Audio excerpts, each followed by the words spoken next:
Il existe aux portes de Paris un département dont le nom, à lui seul, suffit à faire fuir. Un département où le taux de pauvreté atteint des sommets qu'aucun autre territoire de France métropolitaine ne connaît. Où un quart des habitants n'ont pas de médecin traitant. Où les écoles ferment leurs classes par centaines. Ce département, c'est la Seine-Saint-Denis. Le fameux 93. Et derrière les clichés et les fantasmes, la réalité documentée par les chiffres officiels est celle d'un territoire que l'État a laissé décrocher et dont les habitants, dans leur immense majorité honnêtes et travailleurs, subissent un abandon qu'ils n'ont pas choisi. Car il faut être clair dès le départ. Si personne ne veut vivre en Seine-Saint-Denis, ce n'est pas à cause de ses habitants. C'est à cause d'un cumul de facteurs structurels, pauvreté, chômage, désert médical, logement dégradé, services publics en recul, insécurité, que les pouvoirs publics ont laissé s'installer et s'aggraver pendant des décennies. La Seine-Saint-Denis n'est pas un problème de population, c'est un problème d'abandon territorial. Le résultat d'un décrochage organisé, documenté, mesurable. Avec 1,6 million d'habitants, c'est pourtant un département jeune, dynamique, cosmopolite, plein d'énergie et de potentiel. Mais ce potentiel est écrasé sous le poids de difficultés sociales que rien ne semble pouvoir enrayer.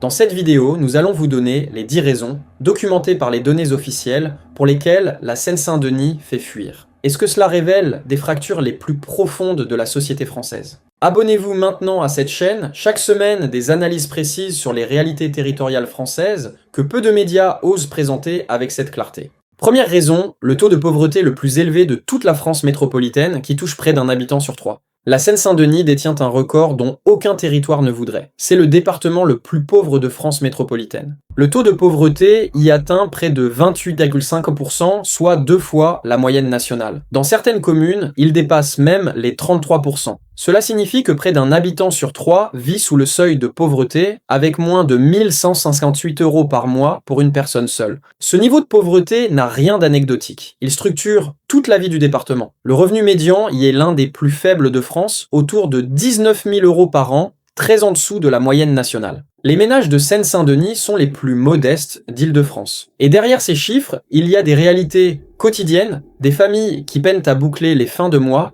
des enfants qui grandissent dans la privation, des personnes âgées qui renoncent à se chauffer ou à se soigner. La dépendance aux aides sociales est massive. Une part importante de la population dépend du RSA et des prestations sociales pour survivre. Sans cette redistribution, le taux de pauvreté du département exploserait littéralement. Le système de protection sociale amortit la chute, mais ne résout rien du problème de fond. L'absence d'emploi et de revenus décents. Cette pauvreté de masse est à la fois une cause et une conséquence du décrochage du département. Elle décourage l'installation des classes moyennes, fait fuir ceux qui en ont les moyens et enferme les plus modestes dans un territoire où l'ascenseur social est en panne. La Seine-Saint-Denis illustre la concentration géographique de la pauvreté en France, un phénomène où les difficultés s'agglomèrent en un même lieu, se renforçant les unes les autres, jusqu'à créer un territoire où la précarité devient la norme plutôt que l'exception. Deuxième raison, un chômage massif, particulièrement chez les jeunes, qui prive une génération entière de perspectives. Le chômage en Seine-Saint-Denis atteint des niveaux considérablement supérieurs à la moyenne nationale. Alors que le taux national tourne autour de 8%, il dépasse largement les 10% dans le département et grimpe bien au-delà dans certaines communes comme Saint-Denis où il approche les 14%.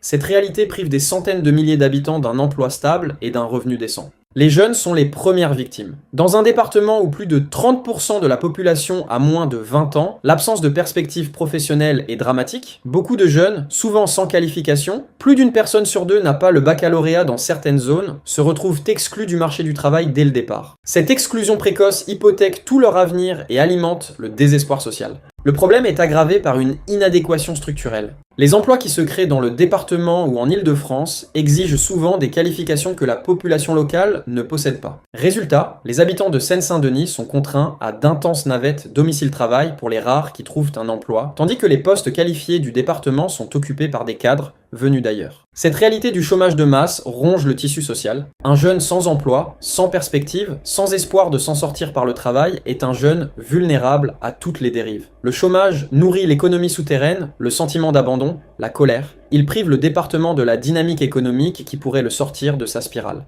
Tant que les habitants de Seine-Saint-Denis n'auront pas accès à l'emploi et à la formation, aucun redressement durable ne sera possible. Le chômage est le cœur du problème, celui qui alimente tous les autres. Troisième raison, un désert médical parmi les pires de France où un habitant sur 4 n'a pas de médecin traitant. Voici l'un des paradoxes les plus scandaleux de la Seine-Saint-Denis. Ce département densément peuplé, aux portes de Paris et de ses hôpitaux prestigieux, est en réalité le premier désert médical de France. Le département ne compte qu'environ 50 médecins généralistes pour 100 000 habitants, un chiffre dérisoire, sans commune mesure avec la moyenne nationale, plusieurs fois supérieure. Les conséquences sont dramatiques et concrètes. Près d'un quart des habitants n'ont pas de médecin traitant. Trouver un généraliste qui accepte de nouveaux patients relève de l'exploit. Les délais pour une consultation s'allongent démesurément. Et pour voir un spécialiste, la situation est encore pire, avec des attentes qui se comptent en mois. Cette désertification médicale a des effets directs et graves sur la santé publique. Faute de suivi médical régulier, les pathologies graves, cancers, maladies chroniques, sont mal dépistées. Découvertes trop tard, moins bien soignées. Dans un département déjà frappé par la précarité, qui aggrave les problèmes de santé, cette absence de médecine de proximité crée une double peine sanitaire. Les habitants de Seine-Saint-Denis vivent moins bien et vivent moins longtemps. Ce désert médical illustre l'abandon dont souffre le département. Les médecins refusent de s'y installer, découragés par les conditions d'exercice, la charge de travail écrasante face à une population aux besoins massifs et l'image négative du territoire. Et l'État n'a pas su créer les conditions pour attirer et retenir les soignants. Résultat, 1,5 million de personnes vivent dans un territoire où l'accès aux soins, ce droit fondamental, n'est plus garanti. Comment vouloir s'installer dans un département où l'on ne peut même pas se faire soigner? Le désert médical est l'une des raisons les plus concrètes qui font fuir la Seine-Saint-Denis. Quatrième raison, un système scolaire en crise où l'on ferme des centaines de classes malgré une population jeune et des besoins immenses. La Seine-Saint-Denis est le département le plus jeune de France hexagonale, plus de 30% de sa population a moins de 20 ans. Un tel dynamisme démographique devrait s'accompagner d'un investissement scolaire massif. C'est exactement l'inverse qui se produit. Le système éducatif du département est en crise profonde, abandonné par l'État au moment où il en aurait le plus besoin. Les chiffres de la rentrée 2026-2027 sont édifiants. Le projet de carte scolaire prévoit la fermeture de près de 300 classes pour seulement une centaine d'ouvertures, ainsi que la suppression de postes d'accompagnement des élèves en difficulté. Les syndicats enseignants ont qualifié cette proposition de « saignée inacceptable pour les écoles de la Seine-Saint-Denis ». Dans un département déjà sous-doté, ces fermetures aggravent des conditions d'enseignement déjà dégradées. Le système scolaire séquano-dionysien cumule les handicaps. Classés surchargés, enseignants moins expérimentés qu'ailleurs, beaucoup de jeunes professeurs débutants y sont affectés avant de demander leur mutation. Taux de remplacement des absences catastrophiques, bâtiments souvent vétustes. Les élèves du 93 reçoivent, à budget national, moins d'heures d'enseignement effectives que les élèves d'autres départements en raison des absences non remplacées. Cette crise scolaire est dramatique pour l'avenir. L'école devrait être l'outil d'émancipation par excellence, le moyen pour les enfants des milieux modestes de s'élever socialement. En Seine-Saint-Denis, elle peine à jouer ce rôle faute de moyens. Les familles qui en ont la possibilité inscrivent leurs enfants ailleurs, dans le privé ou dans d'autres communes, accentuant la ségrégation scolaire. Pour les autres, l'école du 93 ne tient pas sa promesse d'égalité républicaine. Comment vouloir élever ses enfants dans un département où l'école elle-même est en train de décrocher? Cinquième raison, un habitat dégradé et un logement social omniprésent avec une part importante de familles entassées dans des conditions difficiles. On arrive à la moitié de ces raisons. Si cette vidéo vous éclaire sur une réalité que les clichés déforment, c'est le moment de la booster. Un like, un partage, ça m'aide énormément à continuer ce travail chaque semaine. Abonnez-vous maintenant. Le logement en Seine-Saint-Denis est l'un des marqueurs les plus visibles des difficultés du département. Une part considérable des habitants, près de 40% dans certaines zones, vit en logement social. Et au-delà du parc social, une grande partie de l'habitat est constituée de grands ensembles construits dans les décennies d'après-guerre, souvent dégradés, mal entretenus, énergétiquement défaillants. Ces grands ensembles, conçus à l'origine comme une solution moderne au mal-logement, sont devenus les symboles de la relégation urbaine. Tours et barres d'immeubles concentrant la pauvreté, cages d'escalier dégradées, ascenseurs en panne, parties communes abandonnées. Pour les habitants, vivre dans ces conditions pèse lourdement sur le moral et la dignité. Et la concentration de population précaire dans ces quartiers crée des difficultés supplémentaires. Le surpeuplement est un fléau spécifique du département. La Seine-Saint-Denis compte la plus forte part de familles nombreuses du territoire, souvent logées dans des appartements trop petits, des enfants qui n'ont pas d'espace pour faire leurs devoirs, des familles entières entassées dans quelques mètres carrés. Ce surpeuplement aggrave l'échec scolaire, les tensions familiales, les problèmes de santé. Et malgré cette prégnance du logement social, la demande reste massivement insatisfaite. Les listes d'attente sont interminables, les délais d'attribution démesurés. Le mal logement, habitat insalubre, marchand de sommeil, hébergement précaire, touche des dizaines de milliers de personnes. Le logement, qui devrait être un refuge, est en Seine-Saint-Denis une source permanente de difficultés. Ces conditions d'habitat dégradées sont l'une des raisons majeures qui poussent ceux qu'ils peuvent à fuir le département. Sixième raison, une insécurité et des trafics qui pèsent sur le quotidien et alimentent la mauvaise réputation du département. Il serait malhonnête d'éluder la question de l'insécurité, qui pèse réellement sur le quotidien des habitants et contribue puissamment à la mauvaise image du département. La Seine-Saint-Denis figure parmi les territoires les plus touchés par la délinquance en France, avec des trafics de stupéfiants solidement implantés dans certains quartiers. Cette insécurité prend des formes multiples. Les trafics de drogue structurent l'économie souterraine de certaines cités, avec des points de deal, des guetteurs et parfois des règlements de comptes violents. Les vols, les cambriolages, les violences urbaines touchent de nombreux habitants. Le sentiment d'insécurité, nourri par ces réalités et par les faits divers médiatisés,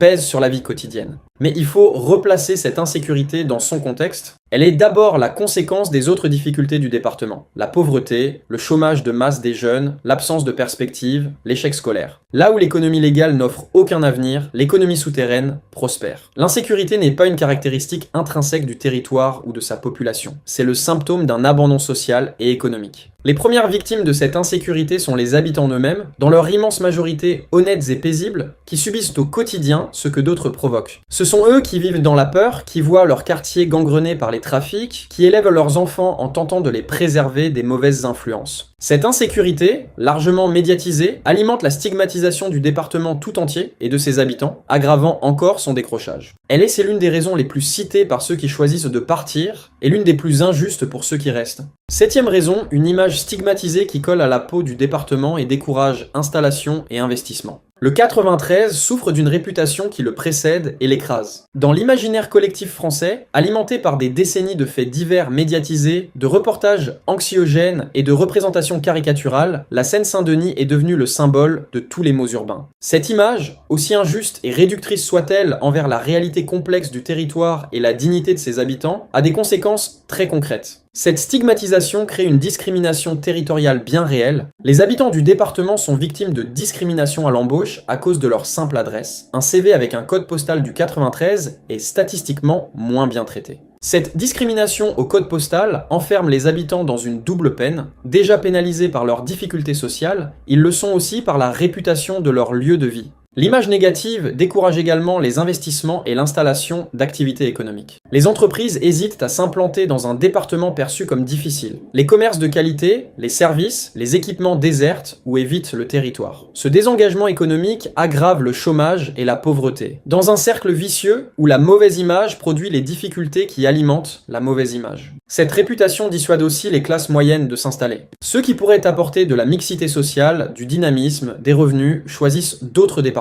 Cette fuite entretient la concentration de la pauvreté et l'homogénéité sociale du territoire. La stigmatisation du 93 fonctionne ainsi comme une prophétie autoréalisatrice. Parce qu'on dit que c'est un mauvais département, personne ne veut y aller, ce qui aggrave ses difficultés et confirme sa mauvaise réputation. Briser ce cercle de la stigmatisation est l'un des défis majeurs du territoire. Huitième raison, un manque criant de services publics et d'équipements dans un département pourtant surpeuplé. La Seine-Saint-Denis souffre d'un sous-équipement chronique en services publics, particulièrement choquant au regard de sa densité de population et de l'ampleur de ses besoins. Ce département, qui devrait bénéficier d'un investissement public massif pour compenser ses difficultés sociales, est au contraire l'un des plus mal dotés de France par habitant. Ce sous-équipement touche tous les domaines, la justice d'abord. Le tribunal de Bobigny est notoirement engorgé, sous-doté en magistrats et en personnel au regard du volume d'affaires à traiter. Les forces de l'ordre, ensuite, insuffisantes face à l'ampleur des besoins sécuritaires. La santé, avec le désert médical déjà évoqué et des hôpitaux publics saturés. L'éducation, avec les fermetures de classes et le manque d'enseignants. Cette carence en services publics est documentée et dénoncée depuis des années. Des rapports parlementaires ont pointé l'inégalité de traitement dont souffre la Seine-Saint-Denis. À besoins supérieurs, le département reçoit des moyens inférieurs à ce qu'il devrait. C'est une forme d'abandon républicain où l'État ne remplit pas son devoir d'égalité territoriale envers un territoire pourtant prioritaire. Les conséquences de ce sous-équipement sont lourdes. Les habitants attendent plus longtemps pour tous les services, subissent des administrations débordées, doivent parfois se déplacer hors du département pour accéder à certains équipements. Ce manque de services publics de qualité dégrade la vie quotidienne et renforce le sentiment d'être des citoyens de seconde zone. Comment vouloir vivre dans un territoire où l'État lui-même semble avoir renoncé à assurer les services les plus élémentaires? Ce sous-équipement chronique est l'une des manifestations les plus claires de l'abandon dont souffre la Seine-Saint-Denis.